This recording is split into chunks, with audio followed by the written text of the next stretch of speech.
Bismillahirrahmanirrahim. Assalamualaikum warahmatullahi wabarakatuh. Alhamdulillahirrahmanirrahim. Allahumma sholli ala Muhammad wa ala Muhammad. Teman-teman yang dirahmati Allah Subhanahu wa taala. Jadi beberapa waktu yang lalu saya membeli sebuah buku yang sangat bagus. Judulnya 40 bekal lelaki sebelum menikah. Jadi saya terinspirasi oleh seorang guru saya, seorang ustadz. Jadi beliau itu membaca kurang lebih 5-6 buku sebelum menikah. Akhirnya ya saya ikuti. Saya membeli beberapa buku karena ya saya mau menikah. Emang Anda nggak mau menikah? Jadi itu. Nah, saya ingin sedikit membedah buku ini ya. Saya alhamdulillah sudah selesai membaca. Jadi bukannya sombong. Jadi saya hanya ingin sharing apa yang saya dapatkan dari buku ini. Nah, persiapan yang pertama ini karya dari ini ya, dari Wiwit Prasetyo dan Siti Ningrahayu. Jadi bukunya itu ada dua, satunya 40 bekal wanita sebelum menikah, satunya 40 bekal lelaki sebelum menikah. Nah, yang pertama itu menceritakan tentang ayah Salahuddin Ayyubi yang menikah agar anaknya itu menjadi penakluk Al-Quds. Nah, jadi di buku ini dijelaskan pada saat itu ayahnya Salahuddin Al-Ayyubi rahimahullah ta'ala yaitu Najmuddin Al-Ayyubi mendatangi anaknya yaitu Salahuddin. Nah, Salahuddin itu sedang bermain dengan teman-teman yang lain. Jadi Najmuddin itu memandang anaknya itu dengan memandang seperti, kenapa kok anakku seperti ini? Kenapa anakku kok sama dengan anak-anak yang lain? Nah, padahal Najmuddin itu seorang penguasa Tikrit.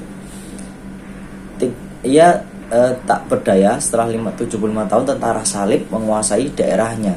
Jadi tentara salib itu tidak hanya membunuh tapi juga menjarah kekuasaan Abbasiyah. Pada saat itu masih Bani Abbasiyah. Mereka menghancurkan perpustakaan, tidak mengakui rumah sebagai tempat pelindungan, mereka menghancurkan masjid, mereka bahkan membunuh warga-warga sipil seperti yang terkenal itu si Richard ya, atau si Hati Singa yang kelak akan dibunuh oleh Salahuddin Al-Ayyubi. Ia telah membunuh kurang lebih 3.000 penduduk sipil muslim dari kalangan pemuda, wanita dan anak-anak. Padahal kalau dalam Islam ketika kita berperang saja itu ada adabnya. Itu ketika berperang tidak boleh membunuh anak kecil, wanita, tidak boleh merusak tempat ibadah, pohon-pohon, rumah dan lain-lain. Jadi itu Islam mengatur sedemikian rupa. Nah, Najmuddin itu mengingat kekejaman itu, dia ada risau dalam hatinya. Lalu ia menghampiri anaknya dan Salahuddin itu minta digendong oleh Najmuddin. Tetapi Najmuddin hanya diam. Lalu berkata kepada Salahuddin Al-Ayyubi kecil. Ia berkata, Aku menikahi ibumu dan memiliki anak, yakni kamu, bukan agar kamu bisa bermain-main dengan teman-temanmu, akan tapi supaya kamu mampu membebaskan Al-Quds. Jadi Masya Allah, visi. Jadi menikah bukan hanya sekedar menikah saja, tetapi ada visi yang jauh.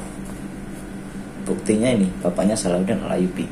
Lalu Salahuddin kecil terdiam. Ya masih anak-anak lah, masih paling berapa tahun sih, paling kalau kita sekolah paling SD. Tetapi ketika dalam diamnya Salahuddin belum selesai merenung, ayahnya tiba-tiba melepaskannya dari gendongan itu, sehingga ia pun terjembab ke tanah. Lalu Najmuddin tanya ke Salahuddin, apakah itu sakit? Tanya ayahnya sambil melihat Salahuddin yang meringis kesakitan. Ya ayah, sakit, jawab Salahuddin. Kenapa kamu tidak menangis? Tanya ayah ya. Tidak pantas bagi seorang pembebas Al-Quds untuk menangis, jawab Salahuddin membanggakan ayahnya. Bagus, itu baru anak ayah. Jadi keren gak? Tujuan Najmuddin Al-Ayyubi menikah itu ingin melahirkan generasi untuk membebaskan Al-Quds.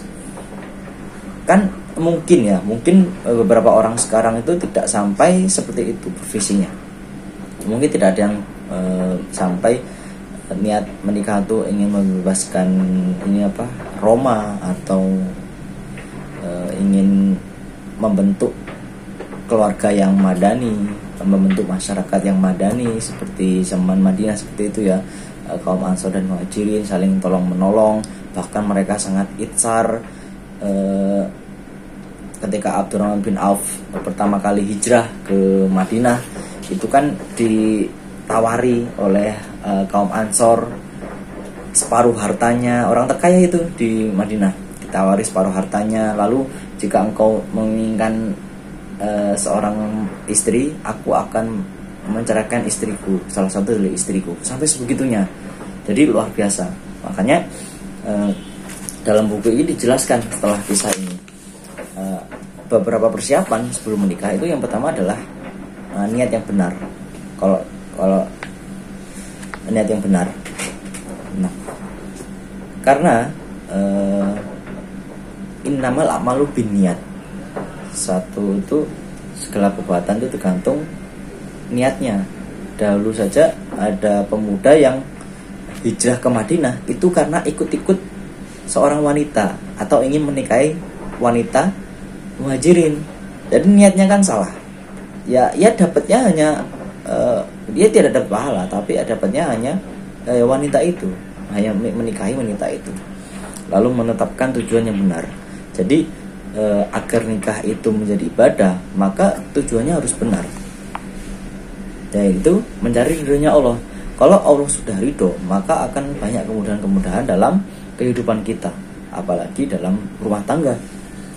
Rasulullah pernah bertanya kepada Uqaf, "Hai Uqaf, apakah engkau sudah menikah?" Tanya Rasulullah pada salah seorang sahabat. "Belum, wahai Rasulullah." "Apakah engkau memiliki budak perempuan?" Tanya Rasulullah. Maksud beliau adalah budak perempuan yang bisa dinikahi. "Apakah engkau orang kaya, Uqaf?" Rasulullah bertanya lagi. "Ya, saya orang kaya."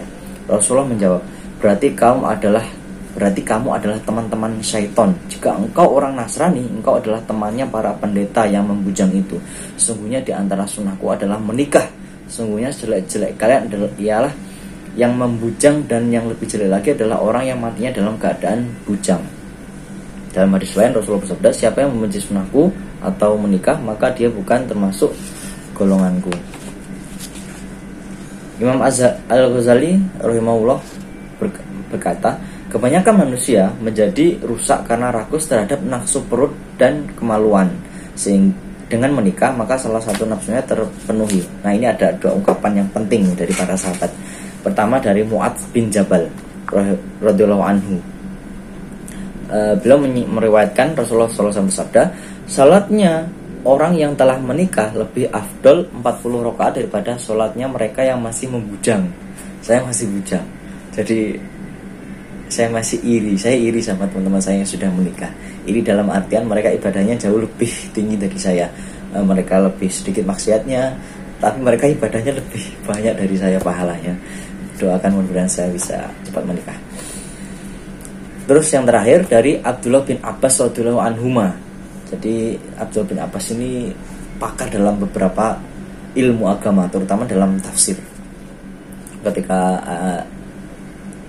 turun ayat ini, surat An-Nasr, idza jaa nasrul wal fath, itu kan tanda-tanda ketika Rasulullah SAW akan wafat. Yang mengetahui itu Abu Bakar dan Abdullah bin Abbas. Abu Bakar itu mengerti ketika itu akan wafatnya Rasulullah karena beliau firasat sangat dekat dengan Rasulullah. Abdullah bin Abbas tahu karena paham tafsir.